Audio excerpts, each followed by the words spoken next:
अच्छा मेरे साथियों, गोपालपुर विधानसभा क्षेत्र एवं समाजवादी पार्टी की सेवा जोगिंदर यादव 32 साल से करते चले आ रहे हैं।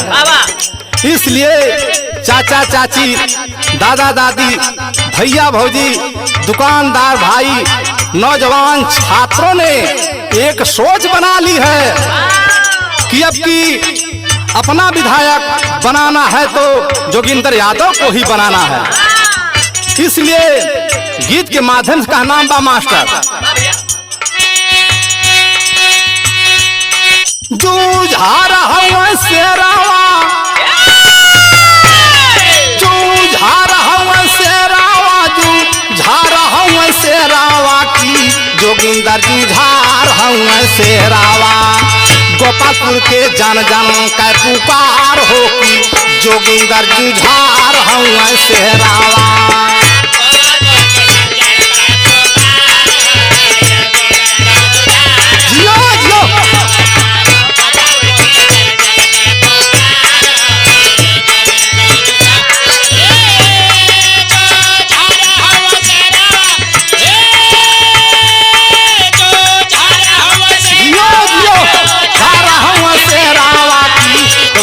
जुझार हम शेरावा।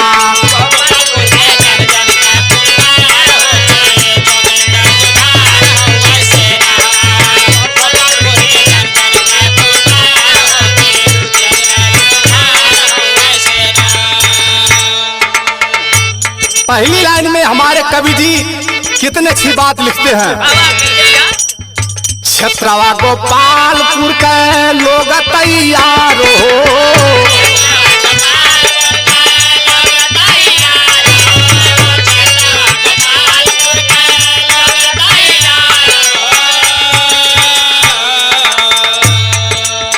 बनी है विधायक जोगिंदर अब की बार हो।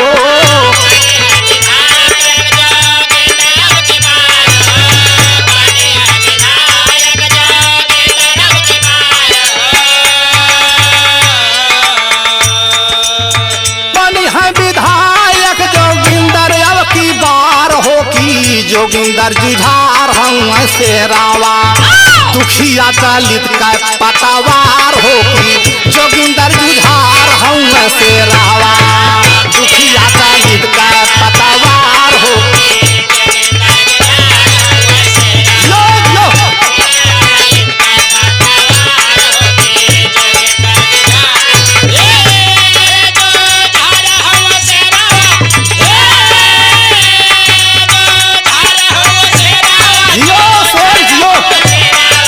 जोगिंदर जुझार हम शेरावा।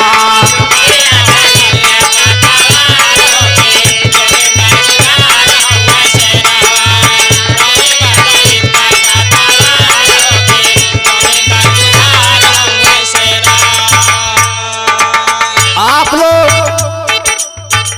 गोपालपुर क्षेत्र के निवासी, गांव जवार के निवासी सब भाइयों का कहनाम है कि हमारा विधायक जोगिंदर यादव होना चाहिए, क्योंकि हर मजलूमों, हर दलितों के जो है दुख के दर्द को समझते हैं। इसलिए कहना बा, क्षेत्रवा गोपालपुर का जोगिंदर जी शान हो।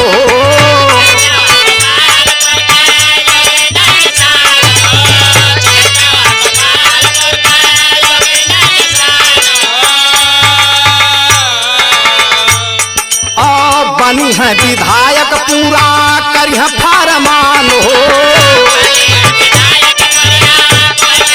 लो भैया,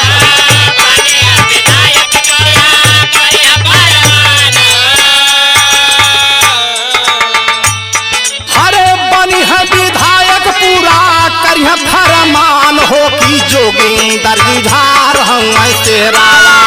क्षेत्र में गूंजत बा ललकार हो कि जोगिंदर जुझार हम शेरावा। क्षेत्र में गूंजत बा, अरे यो भैया,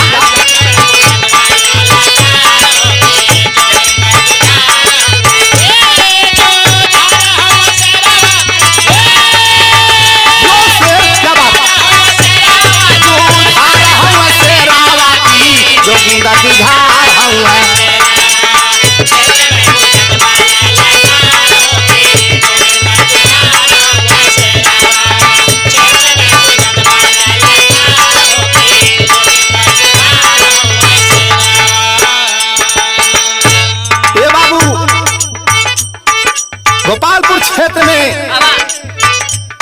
हर भाइयों की ललकार है। क्या ललकार है? जनता के कारण सेवा भैया मन लगाई,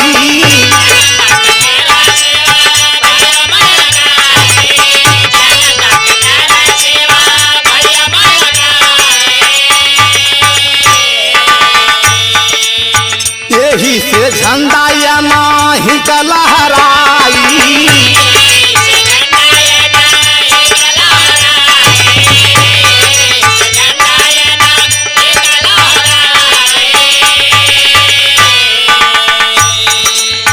यही से झंडा या नहीं लहराई हो कि जोगिंदर जुझार हवा शेरावा तोड़ी है ना सने ही तार हो कि जोगिंदर जुझार हवा शेरावा।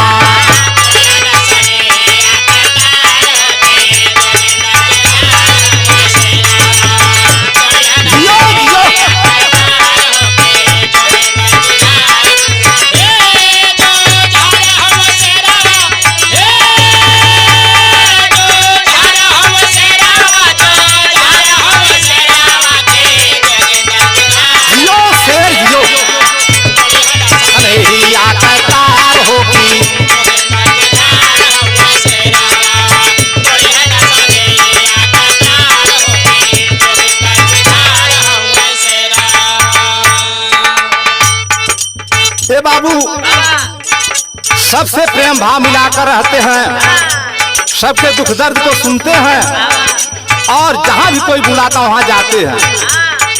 इसलिए गीत के माध्यम से बताना पड़ रहा है। सब ही के दिल में गूंजे जोगिंदर का नाम हो,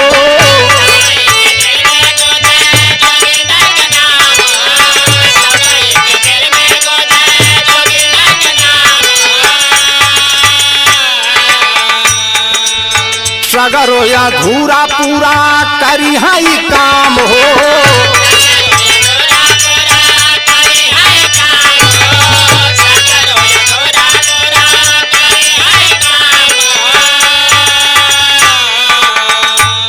अरे सगरो या धूरा पूरा करी है काम हो कि जोगिंदर जुझार हवा शेरावा, जोगिंदर जुझार हवा शेरावा।